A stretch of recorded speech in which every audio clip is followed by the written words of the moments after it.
Bienvenidos a este nuevo espacio de Vote Bien Informado. Lo que queremos es que usted conozca en detalle a los candidatos a la Cámara de Representantes y al Senado de la República por el departamento de Caldas. Hoy tendremos al médico Jorge Hernán Yepes Alzate, médico de la ciudad de Manizales con amplia trayectoria en el sector público y privado en nuestro departamento. Al doctor Jorge Hernán le preguntamos primero sobre su niñez, sobre su infancia, qué recuerda y qué nos puede contar. Bueno, Ricardo, muchas gracias. En realidad yo hago parte de una familia muy numerosa. Nosotros fuimos 13 hijos. Las familias antiguas eran de esa magnitud. Mi padre desapareció prematuramente. Él fue asesinado por la época, la violencia política. Y yo tenía apenas 9 meses y mi mamá en embarazo del último de los hermanos, que fue Arturo. Nos dejó una herencia de una finca grande en Génova, Quindío.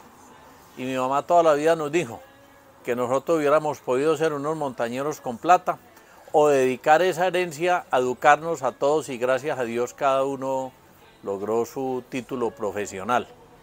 Nosotros estudiamos en un colegio de curas, en el Liceo Arquidiocesano de Nuestra Señora. En esa época le decían Nuestra Señorita porque era Nuestra Señora al pequeño, y algunos le decían la picota porque pues no teníamos muchos escenarios deportivos y estábamos en medio de 4 paredes. Pero en realidad allí nos inculcaron mucho la parte religiosa, el respeto, la solidaridad, el amor al prójimo, al punto que nos íbamos a ir de curas. Esa es una faceta que pocos conocen. Pero ¿qué pasó entonces? ¿Por qué el doctor Jorge Hernán en esa época no tomó la decisión de seguir con su carrera sacerdotal?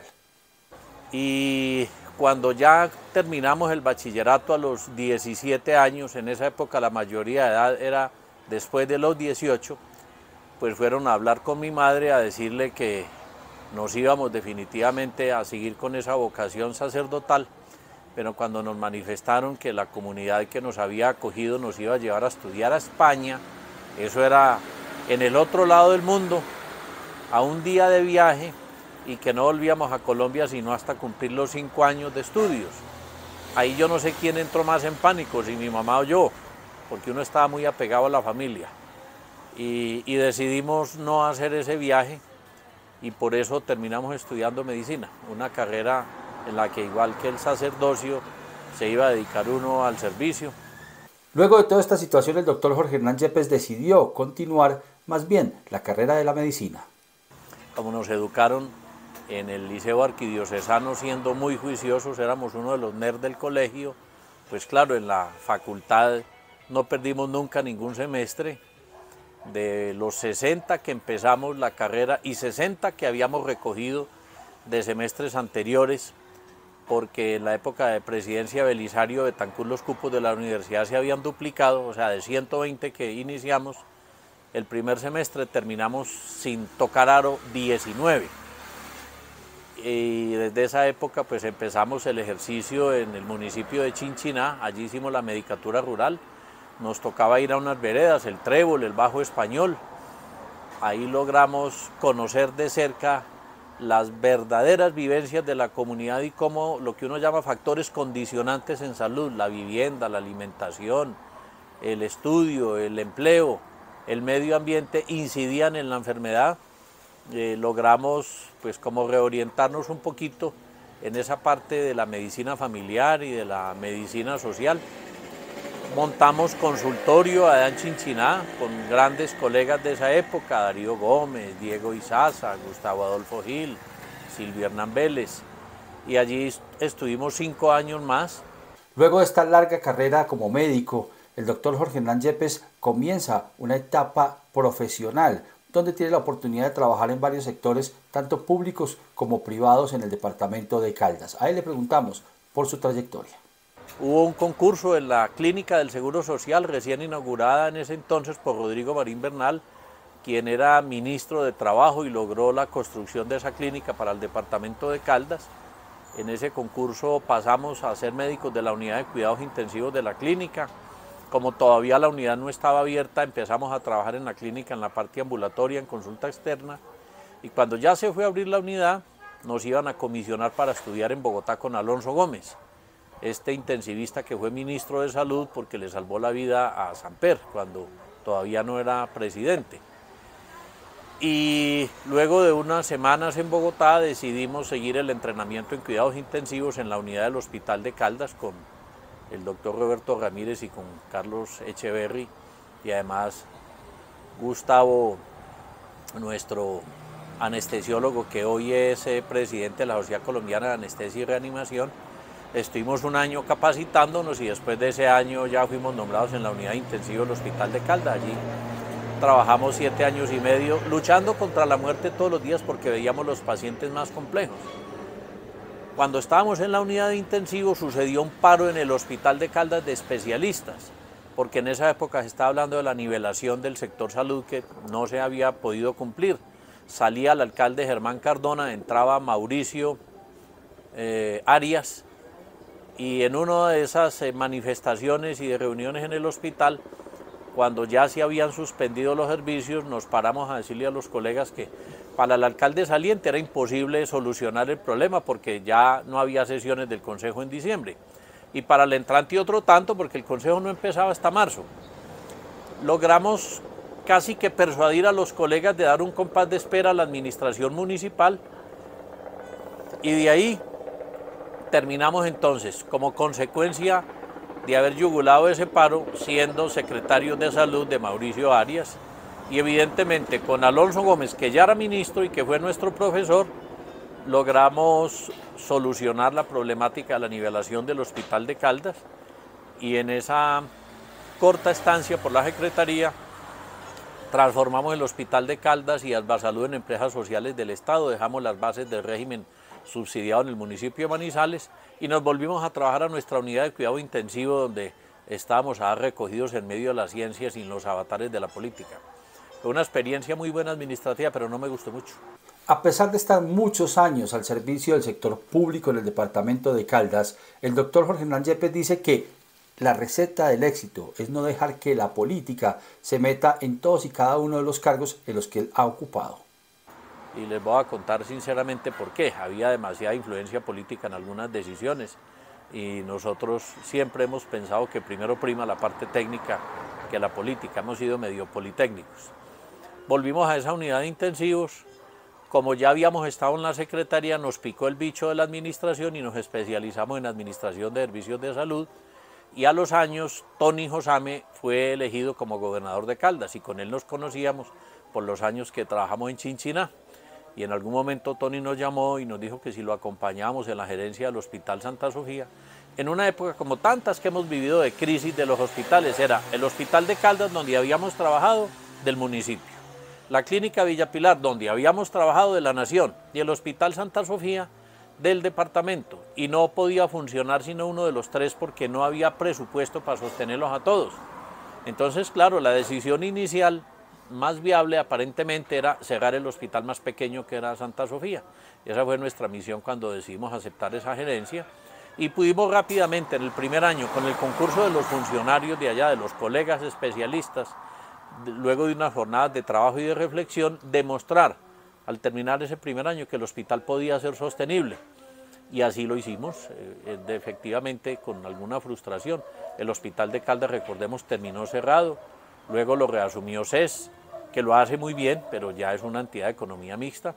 La unidad hospitalaria Villa Pilar, hubo una decisión del Seguro Social, separaron las clínicas y terminaron vendiéndola también al sector privado, de modo que el único hospital público de alta complejidad que quedó en Caldas es Santa Sofía, el que precisamente pensaban cerrar primero. Cuando le preguntamos al doctor Jorge Hernán Yepes sobre los retos laborales más fuertes que ha tenido que enfrentar durante su vida, sin lugar a dudas dice que el Hospital Santa Sofía. Un hospital que, según él, encontró unas muy difíciles condiciones económicas y que hoy, gracias a grandes gestiones, es un gran centro asistencial, no solamente para el departamento de Caldas, sino para todo el país. Y allí empezamos a desarrollar, conjuntamente con el gobierno departamental y el apoyo del gobierno nacional, la unidad de hemodinamia, que es con la que se hacen cateterismos cardíacos, estudian las arterias del cerebro, las arterias de riñón, pues toda la circulación en general. Y fuimos los pioneros en el eje cafetero, el primer hospital entre los públicos y privados que tuvo ese servicio. De ahí se derivó la cirugía de corazón abierto, también el primero en la región, con un grupo de profesionales de Bogotá y de Medellín. Y luego desarrollamos neurocirugía, reemplazos articulares, un programa de otología para que la gente sorda pudiera volver a oír. Hay un dispositivo que se llama el Carina, un nombre muy mal recordado en el país. Es un dispositivo que se pone dentro del hueso para que la gente pueda volver a oír y puede inclusive mojarse, meterse a una piscina. El primero que se puso en los países de Latinoamérica fue también en Santa Sofía. De modo que es muy satisfactorio que una entidad de mediana complejidad luego pasara a ser de alta y un hospital de un municipio, de una ciudad intermedia, pudiera tener servicios que no había en ninguna otra parte del país. Eso nos llevó a que nos hicieran el reconocimiento nacional y precisamente a que nosotros en lo personal dijéramos que la política bien manejada, porque buena parte de esos recursos se consiguieron con el departamento y con la nación, pues podía dar frutos y servirle a la comunidad, ya que la mayoría de los pacientes que atendíamos eran del régimen subsidiado, o sea, la gente que llama uno del CISBEN, que no tenían recursos para viajar a Bogotá, Cali o Medellín para estos procedimientos altamente especializados. Allí estuvimos 14 años. En esos 14 años pues se hicieron más de 20.000 cateterismos, más de 2.000 cirugías de corazón abierto, muchos reemplazos articulares, tanto así que todavía la gente nos recuerda en ese paso por el hospital. Y de ahí, cuando se eligió por primera vez a Guido Echeverry como gobernador, el departamento tenía una crisis financiera muy grande, tanto así que entró en ley de quiebras, y lo mismo pasaba con la dirección territorial, le debía 42.000 millones a los hospitales y clínicas de Caldas, que si no subsanábamos íbamos a llevar a la quiebra a la red prestadora. Pues en menos de 15 meses logramos subsanar el déficit, pagamos 32.000 millones y los 10.000 restantes los dejamos ya listos, negociados con el gobierno nacional para cancelarlos en los meses subsiguientes. De ahí ya nos retiramos del sector público para no inhabilitar a un hermano que aspiró a la Cámara y fue representante, y nos dedicamos a las asesorías en el sector privado, en Bogotá, en Armenia, y luego ayudamos a montar un servicio de imágenes diagnósticas, se llama Philco Medical System, que funciona desde hace ya 7 años en el Hospital Infantil y ahora tiene una sucursal en La Dorada donde se prestan servicios de tomografía y resonancia. Y hace poco más de 2 años estamos en el Instituto Oftalmológico de Caldas. Esa es pues como la historia asistencial y administrativa. Pese a que gran parte de su vida lo ha dedicado a la medicina, el doctor Jorge Hernán Yepes también quiere incursionar en la política. Su familia siempre lo ha hecho y por eso él también quiere contribuir con un granito de arena a nuestro departamento. Bueno, pues después de muchas reflexiones, cuando Arturo decidió retirarse del todo de la política, en algún momento pensamos cómo devolverle al partido lo que había hecho por nosotros en esa gestión que acabamos de comentar en Santa Sofía. Y decidimos afrontar unas elecciones para la alcaldía de Manizales, solos. La alcaldía de una ciudad capital nunca se logra si no se hacen coaliciones, pero queríamos mostrar un estilo diferente, que la única manera de hacer política no es con plata, y que además esa experiencia que habíamos tenido en lo administrativo en salud podría hacerse también en lo administrativo ya en términos generales desde el punto de vista de una ciudad capital, y por eso asumimos con mucho compromiso, con seriedad, esa campaña, y fue una campaña en la que obtuvimos poco más de 14.500 votos. Eso es lo que hoy nos tiene aspirando a la Cámara de Representantes. El apoyo de la gente de Manizales, el voto de opinión y el reconocimiento a una gestión administrativa. Y yo diría, para ser uno franco, la frustración de buena parte de la gente que ayudó a elegir al alcalde actual, porque esa elección fue un voto de rechazo, llamémosle a la política tradicional. Un voto de rechazo pensando en una persona nueva que estuviera por fuera de esos avatares y que lo hiciera mejor. Y desafortunadamente podemos decir que por falta de experiencia y de pronto por la fogosidad de la juventud no se estaba todavía preparado para asumir esa responsabilidad y hoy hay un descontento general. Le queremos decir a la gente que esta es la oportunidad de reflexionar y de votar, no importa por quién, pero que se haga conscientemente, teniendo en cuenta las hojas de vida, el historial, la experiencia, la seriedad y el manejo transparente de los recursos públicos, que es lo que la gente aspira hoy de cualquier mandatario. Al doctor Jorge Hernán Yepes le preguntamos cómo está constituida su familia, qué le gusta, qué le divierte, qué le disgusta y cuáles son sus grandes frustraciones. Pues bueno, nosotros, como les decía, fuimos una familia numerosa, en los últimos años se ha ido desgranando y ya no quedamos sino 6 vivos. Por dedicarme tanto al trabajo jamás pensé en en tener hijos ni en formar un hogar, pero hace poco más de 4 años me casé, no tengo hijos, tengo 2 mascotas que son 2 gatos y una perrita, o sea, en total 3. Y disfruto mucho la música. Tuve esa frustración, algún día la solucionaré, nunca aprendí a tocar guitarra porque primaban las responsabilidades y se me cruzaron la primera vez que empecé clases de guitarra con unas de inglés y pudo más la responsabilidad porque las clínicas de cuidado intensivo salían en inglés y en español apenas un año después, entonces tuvimos que abortar las clases de inglés. Pero sigo disfrutando mucho la música y la lectura. Cuando estaba en la administración leía cuidados intensivos y cuando estaba en intensivos leía sobre administración. Ahora algunos temas de reflexión. Tengo algunas frustraciones. Una, por ejemplo, no poder disfrutar el mismo tiempo con los amigos, porque la actividad política lo margina a uno mucho de la gente. Si bien uno tiene contacto en todos los municipios con muchas personas, es un contacto muy rápido que no le permite a uno pues entablar largas conversaciones, y los amigos que teníamos algún tiempo pues ahí siguen, pero desafortunadamente no podemos compartir con ellos el mismo tiempo que antes. Ese es uno de los sacrificios de la actividad pública. Finalmente, como a todos los candidatos que pasan por este espacio, les preguntamos por qué poner a consideración su nombre a la Cámara de Representantes. Lo primero, y es una reflexión que nos hemos hecho los ciudadanos hace mucho tiempo, es que las contiendas políticas terminan cuando sale uno elegido, de modo que aquí deberíamos entre todos trabajar conjuntamente para sacar adelante grandes proyectos, y pareciera que todavía hay muchos celos y la gente no quiere apoyar lo que hace un tercero. Hay que deponer esas vanidades personales y pensar en la comunidad. Hemos visto en esta campaña con alguna preocupación la actitud de algunos mandatarios locales que se les ofrece colaborarles con el gobierno nacional en algunos proyectos y o por órdenes del jefe político o por decisión propia dicen no, porque si les dejamos que nos ayuden con esos proyectos van a crecer en el electorado de nuestro municipio. Esa es una actitud que en ningún momento se correlaciona con el esfuerzo que hace la gente para elegir a alguien con el propósito de darle bienestar a la comunidad. Eso es actuar uno pues con un sectarismo que no tiene razón de ser. ¿Y qué esperamos? Pues primero en el sector salud, que es lo que hemos manejado durante tantos años y de lo que la gente se aqueja hoy con mayor frecuencia. Uno sin salud está fregado para cualquier cosa, no puede disfrutar la vida, no puede trabajar, no puede producir. Y hemos tratado de participar en las últimas reformas en salud. En el 2013, cuando hacíamos parte de una comisión accidental del Senado de la República e interactuamos con el ministro de esa época, el doctor Gaviria, que hoy es precandidato. Y precisamente el propio gobierno hundió una reforma estructural en salud para darle paso a una reforma en la que se aprobó la salud como derecho fundamental, pero se dejó por fuera la reforma estructural que era necesaria en esa época.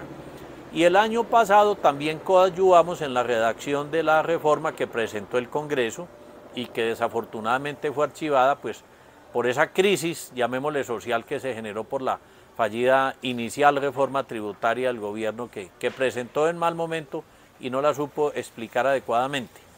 De modo que aspiramos a poder presentar una reforma en salud que permita que el tema de calidad no sea simplemente un enunciado, sino una realidad. Que a la gente le entreguen los medicamentos completos, que no le nieguen una cita con el médico general, que no le nieguen una cita con el especialista, que no le dilaten un procedimiento especializado, una cirugía durante meses, y que no sigamos con el paseo de la muerte, porque cuando hay una remisión de un municipio a las ciudades capitales le niegan las camas porque las EPS no pagan. Eso se tiene que acabar y no hay otra manera que haciendo una profunda reforma. Muchas veces el propio gobierno es enemigo de las reformas y a veces las EPS también meten la mano con sus lobistas en el Congreso. Aquí hay que actuar de cara a la gente y denunciar a los que no quieran participar en una reforma que el país aclama. Y además, pues obviamente hay otros temas que la gente nos comenta, algo similar en educación. Hemos mejorado mucho en la cobertura, pero todavía hay un déficit muy grande en la calidad de la educación. Vemos que la educación en las ciudades capitales es muy distinta a la de los municipios. Los resultados de las pruebas a ver así lo demuestran. Más aún si hablamos de los resultados entre el área urbana y la rural. Y creemos que es necesario las nuevas normas de pedagogía, las nuevas tecnologías, utilizarlas adecuadamente. Y qué no decir de la conectividad cuando pues hemos sufrido en esta pandemia los inconvenientes que hay para que la gente, sobre todo en los municipios y en el área rural, puedan recibir esa educación semivirtual o semipresencial, que hoy sigue en discusión de si volvemos a la educación de manera presencial al 100% o todavía con el, llamémosle, crecimiento de la pandemia por esta nueva variante del Omicron, pues se justifica o no que sigamos en clases virtuales. Yo creo en lo personal que debemos hacer las clases presenciales y obviamente mantener las medidas de bioseguridad y llevar al máximo los porcentajes de vacunación tanto en las personas adultas como en los jóvenes. Y también hay otros temas que la gente nos manifiesta. Uno, el de la sensación de inseguridad, que ya campean las ciudades capitales. Uno ahora le da miedo contestar el celular en la calle. En una época uno simplemente lo raponeaban, ahora le enciman la puñalada, o en ciudades como Bogotá, Cali, Medellín, Barranquilla, un tiro. Y eso es gravísimo lo que está sucediendo. Claro que el tema de seguridad no se soluciona solo con fuerza pública, ahí necesitamos solidaridad de cada uno de los ciudadanos. Y este es un departamento agropecuario por naturaleza, y la gente en los municipios nos expresa que el alto costo de los insumos, de los agroquímicos, básicamente los abonos y lo que se utiliza para controlar las plagas, que está dolarizado y además manejado por compañías internacionales, está llevando al traste a la poca rentabilidad que ya se tiene en muchos de los productos. Por eso pedimos del gobierno que se disminuyan los aranceles, que se fomente la creación de empresas que produzcan esos agroquímicos en el país, y si se tiene que importar materia prima, que la liberen de impuestos, pues para que en realidad sea beneficiado el productor, que es el campesino. Y en segundo lugar, mejorar las vías terciarias para que los productos puedan salir sin pagar un flete muy grande, pues hacia los puntos de venta, y así tengamos un mejor costo final para los consumidores, pero también un buen precio para los campesinos, que son los que mantienen a flote en el país el campo y la parte productiva. Doctor Jorge Hernán, muchas gracias, muchos éxitos, y bueno, estaremos hablando en esta contienda electoral y por supuesto siempre las puertas abiertas en este espacio. Muchas gracias, y antes de terminar queremos recordarle a la gente que pues desafortunadamente, como somos tantos los aspirantes, ya no se vota por una persona sino por un número. Nuestro número en el tarjetón es el 104, la C del Partido Conservador y el 104. Y el Congreso de la República está constituido por Cámara y Senado. Si uno no tiene su compañero de fórmula en el Senado, difícilmente va a poder patinar los proyectos regionales de los que estamos hablando. Por eso estamos acompañando en el Senado a un aspirante de la región con el que nos identificamos plenamente y que ya tiene experiencia en el Congreso, que es Sami Merek, que es el C100. Hasta aquí este nuevo espacio de Vote Bien Informado. Los esperamos el próximo domingo a las 10 de la mañana con un nuevo candidato. Lo que queremos con este espacio gratuito es que los caldenses se informen, vayan bien a las urnas el próximo 13 de marzo, escojan sus candidatos a la Cámara de Representantes y al Senado de la República, que lo hagan bien y que lo hagan a conciencia. Un saludo muy especial para todos.